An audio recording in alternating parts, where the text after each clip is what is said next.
Mengandalkan barang bekas, seorang montir di Pinrang, Sulawesi Selatan berhasil membuat dan menerbangkan sebuah pesawat rakitan. Pemuda buta huruf yang sekolah dasar pun tak lulus ini menciptakan pesawat terbang dengan modal hanya 30 juta rupiah.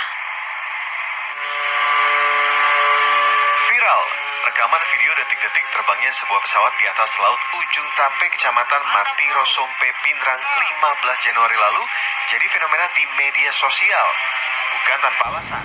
Pesawat terbang jenis Beh, tahu anak, orang Pinrang bikin pesawat terbang dari mesin motor, Dik. Oh, ini yang dari Sulawesi tuh. Yang viral kah? Yang ada di apa? TV One. Ya. Nanti mau juga diundang itu di apa? Hitam putih. Bagus tahu itu. Tahu anak, padahal itu tamatan SD itu nak, itu orang. Masa?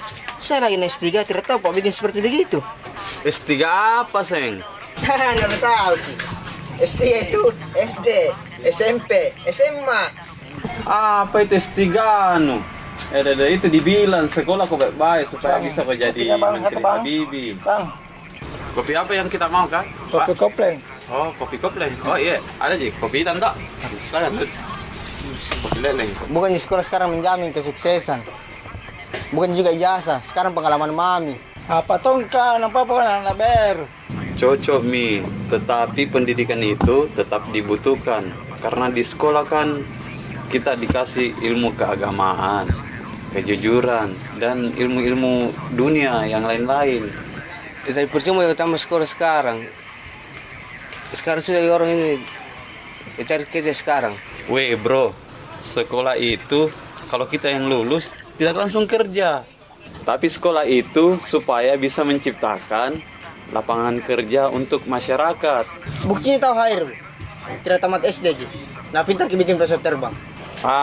Dari sini mau ke belajar. Hairul saja tidak tamat SD, nggak bisa bikin pesawat terbang. Harusnya kau tamatan S3 bisa membuat lebih dari pesawat terbang. Semacam mau kau tahu beca terbang, sepeda terbang, aja Tommy nih. Oh iya Pak, ini kalau kita pengen dah bikin beca terbang. Bang, boleh bang. Oke, Ya, Bang, makasih, selamat bereksperimen. Semoga sukses.